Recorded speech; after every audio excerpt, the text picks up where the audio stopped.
Well, hello, Model Railroad YouTubers. This is another section on the extension. This is part 3.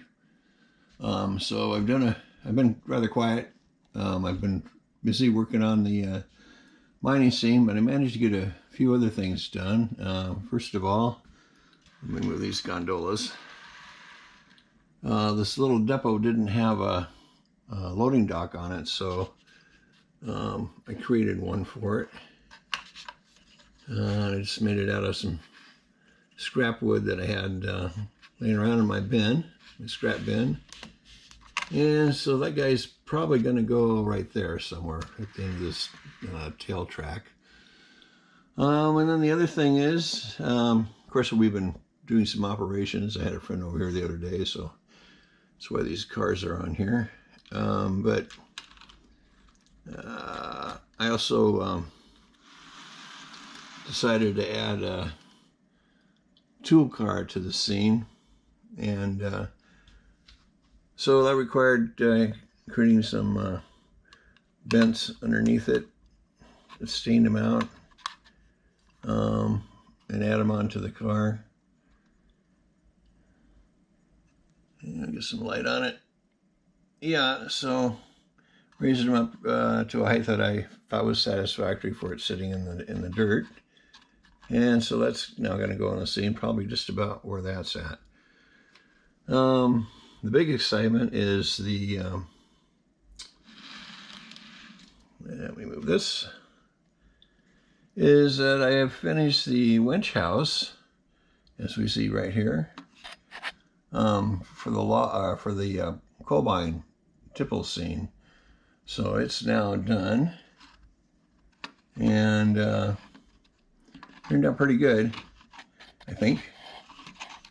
And show all 4 sides here. So each one of these slats that you see here, those are individual boards. So it took quite a while to get this thing built, but now it's done, and it's going to sit here for a little while until I get the bunker done. So I'm working on that now, and then we'll be able to add that to the scene, and I'll then be able to take and make this track permanent in place.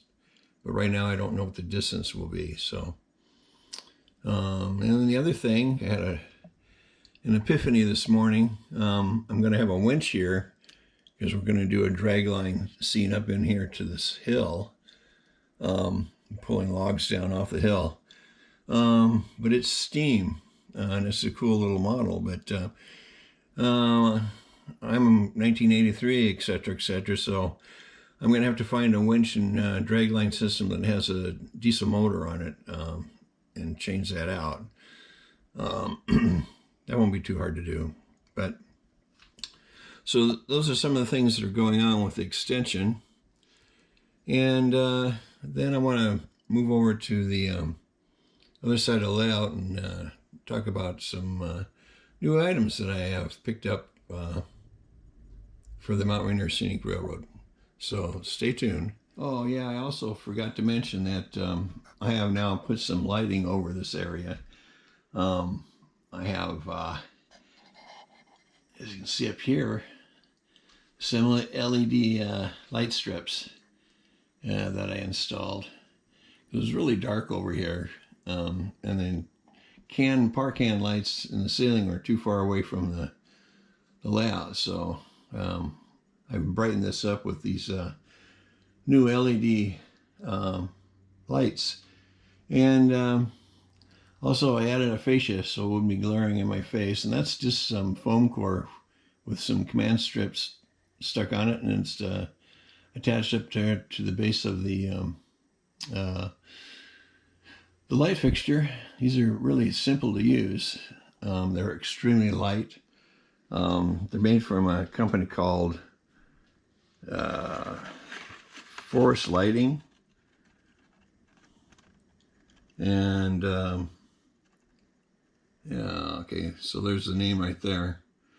And as you can see here, they got a little rough diagram of what you can do with them. You actually can butt them into each other end to end and connect them up, which I thought was really clever. And also they have a little wire extension too that you can use if you need to put some distance between the lights. So yeah, they were pretty clever, and I think I paid only $25 for the two of them. They don't produce any heat, and they're doing a really nice job of lighting this area over here.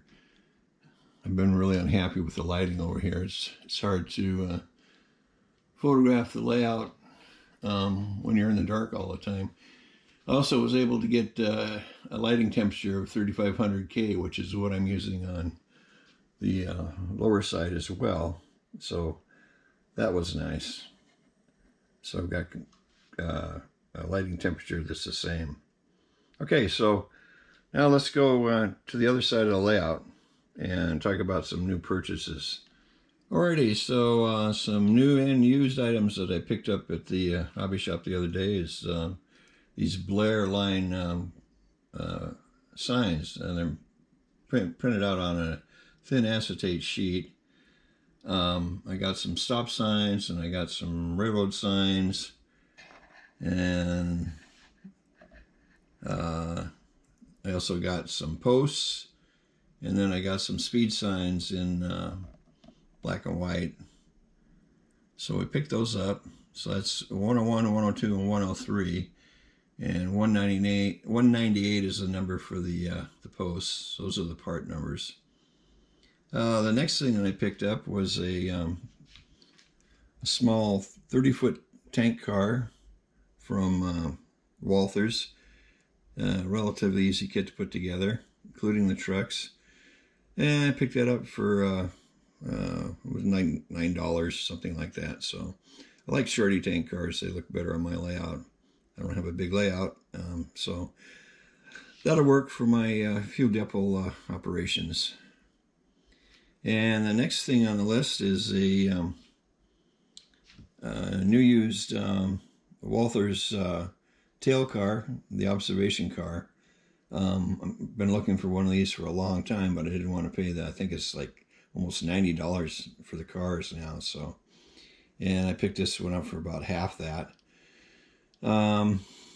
Yeah, a little bit more than half, about $55, something like that. So it's not lighted, but I'm going to see about putting lighting in it. Rolls really nice little car. Interior on it, it's got that for sure. And then also, as far as turnouts go, this is the new Pico Turnout. Yeah, I think I put it down here in the desk. Let me shut this off for a second here. Okay, Pico Turnouts. This is one of their new ones, and if you notice, there's no hinge points on the points. Pretty nice. I'm using it on the extension. This is a number 6 left hand, and I also noticed in the model railroader that Walthers has announced their new turnouts as well, and they are also solid, no hinge in the points anymore. So I think the frogs on the Walthers may be a little finer than they are in the Picos, but I'm going to pick one up and see if there's a difference between the two, which may sway me over to the Walthers one instead of the Pico. But right now I like the Pico. It's less wiring now, so it makes it really nice to install. Okay, let me turn the camera back onto the layout. I also resurrected this maintenance away car. It's an XBN car, which is going to get changed to a white line on it, and I'm going to put some Milwaukee logos on it. So I'll be using this with my maintenance away train from time to time. It's fully detailed. It has all the grabs on it, and it has the end detail on it for the couplers. Pretty nice car. Along with that, I have an observation car, heavy metal observation car that I resurrected. I fixed the couplers on it. It was damaged. Again, it has the interior in it. And I'm going to use it with these two new used Athearn Milwaukee coach cars that I picked up. And so that will be a train in itself, a unit. There's no interior on these, but you certainly can purchase interiors for them, which I plan on doing. So that about wraps it up. Well, while I'm here, let's go down onto the workbench here and look. I've started staining the bends that will make up the grip for the ore tipple, and I've been doing some staining for the wood.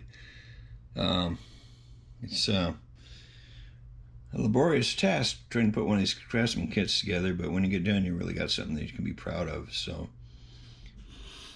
all right, along with picking up a few new pieces of rolling stock, I also picked up a new rolling cart. This is it here. I really like these for storing my models in. Main reason being is you get the stuff out of the boxes, so you can have access to your cars. I'm going to turn this one sideways.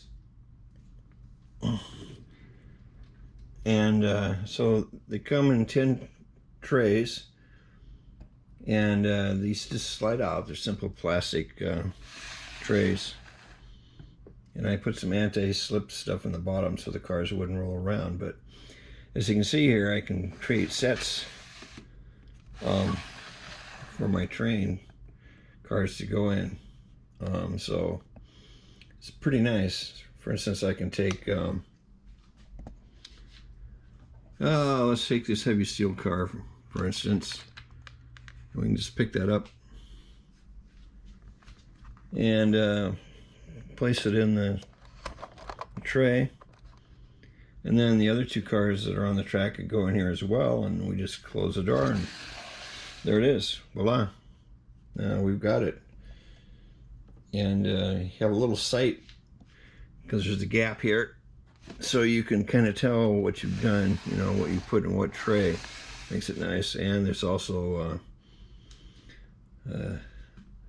a stainless steel top up here, so you can set things on it, set a car on there or whatever you want.